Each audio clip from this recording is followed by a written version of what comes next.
Mike Comtech coming to you here with another video. Today I want to part out the 2003 Caroling Snowmen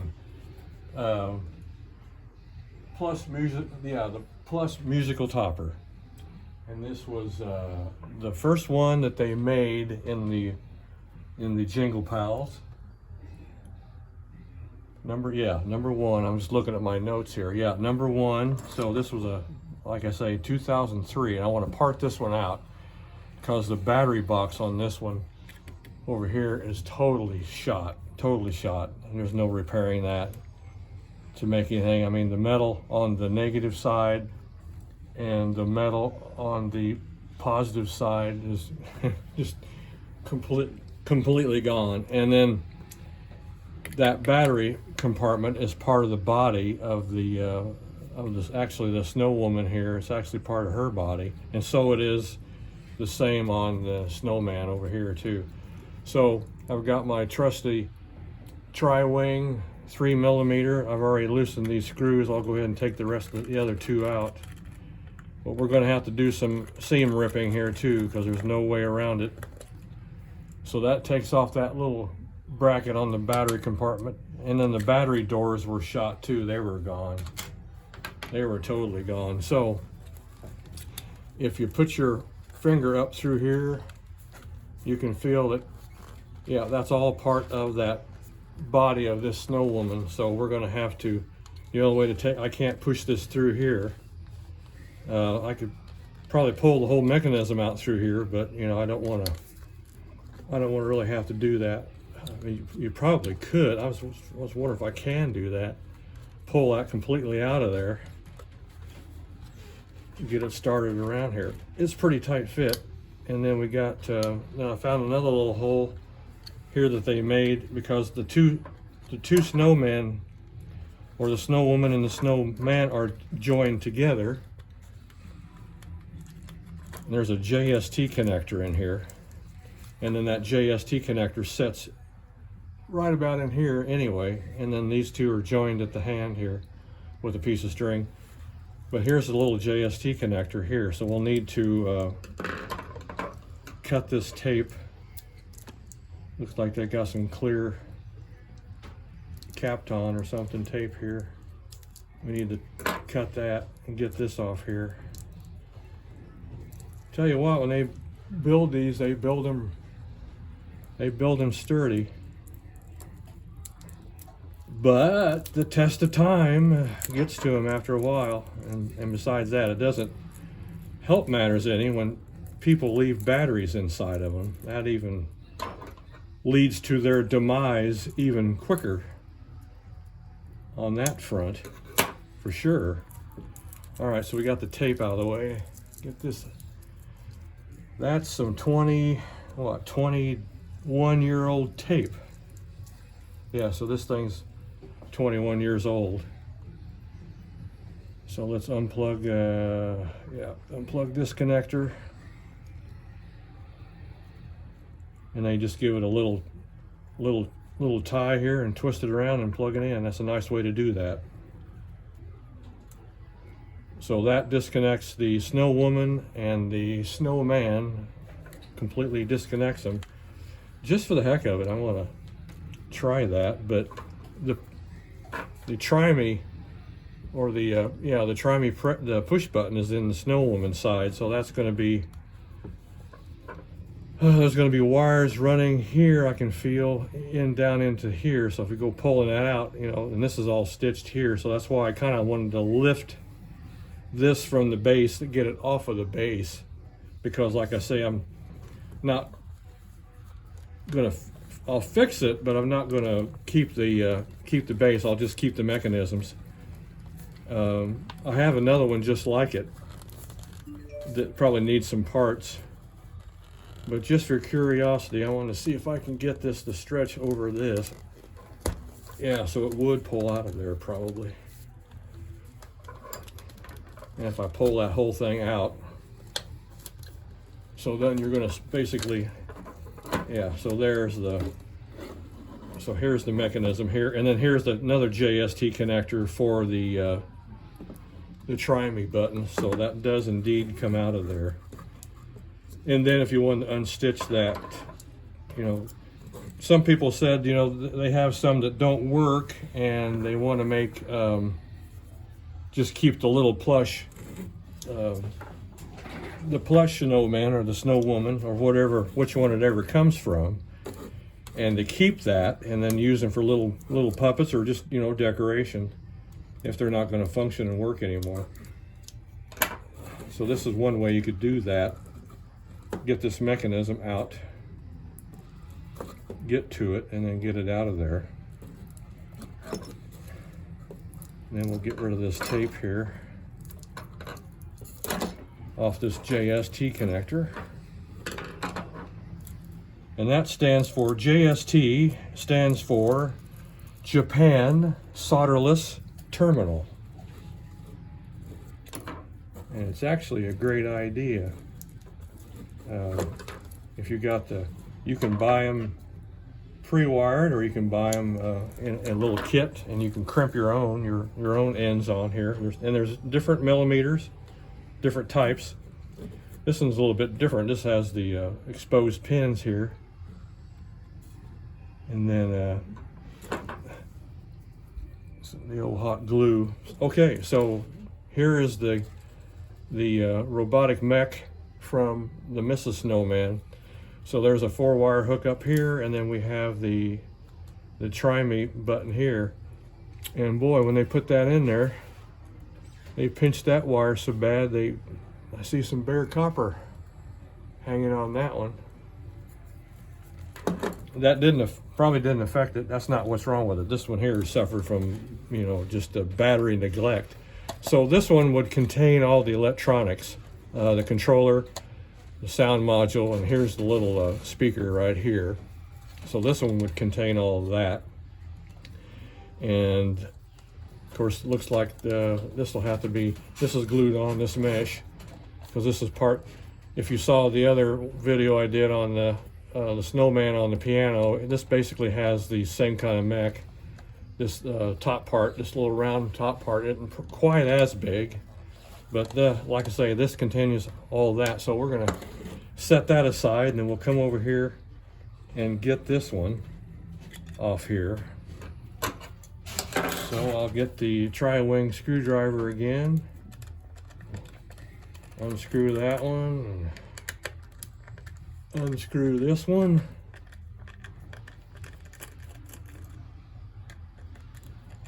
I'm amazed at the stitching on these things. Very high quality.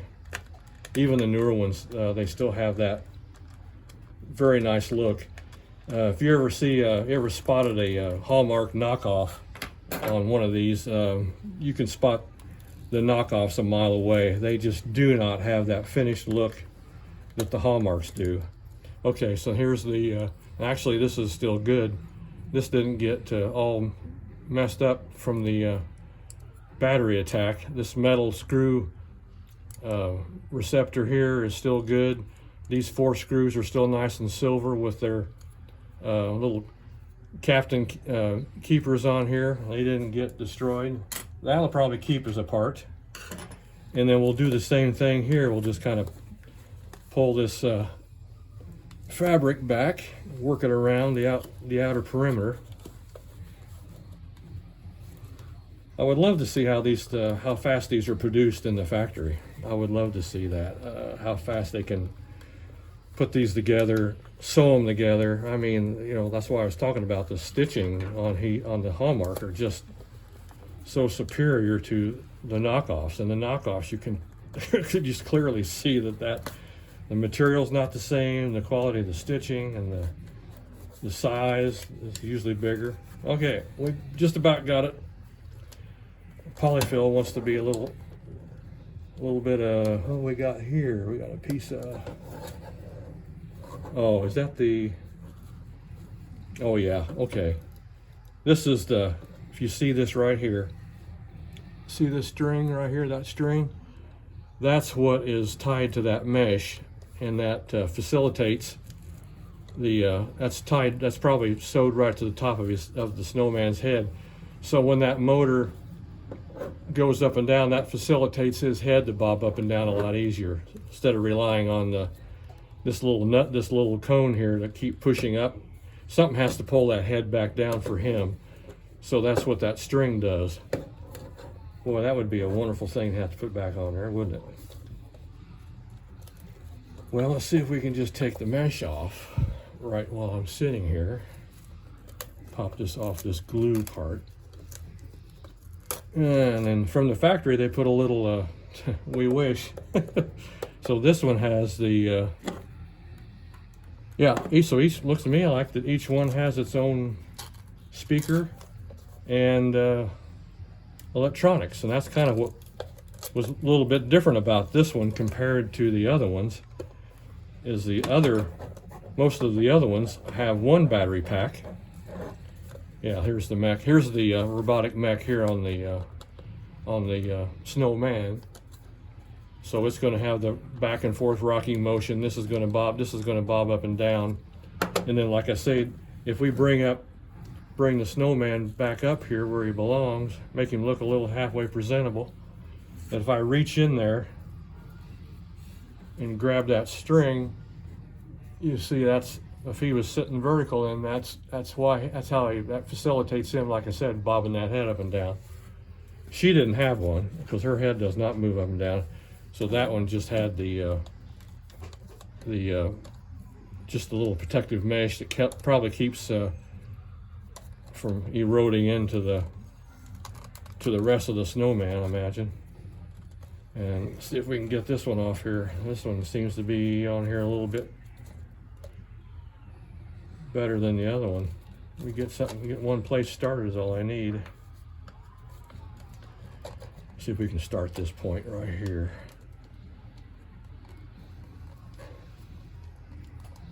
Because actually these if you know, sometimes these are stuck. They just haven't been ran for so long, they're just simply stuck. And you have to put fresh batteries in them and then give them a little help, you know, push. What I tell some people to do is, you know, push the heads up and down a little bit, give them a little back and forth rocking motion, and the same on whichever one you're dealing with. And I have, matter of fact, I have this same pair, and that's how I resurrected the Snowman and the Snow Woman. I put fresh batteries in it. It was in really good shape. The two battery compartments were perfect. You turned it on by the button here, it would start to sing, but both the Snowman and the Snow Woman would not move at all. But then I would push it up and down a little bit, rocked it back and forth, and pretty soon she started up.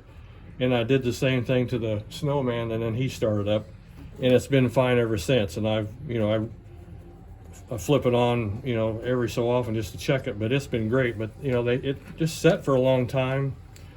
Or if somebody would pack it in there and it would push down on this mechanism right here and jam something, and that motor isn't powerful enough, and these are all belt driven. Going by the one in the piano Snowman, it was all totally, it's a belt drive off of the front of the motor to the gearbox. There we go. Now we get it, once we get it started, you can get it off here.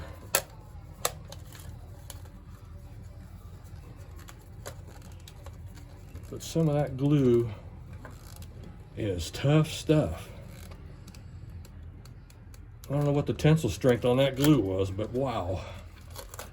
And I've got really, really strong hands, so that's that's not the problem. Okay, so I got that. So that one's loose. So we can bring it over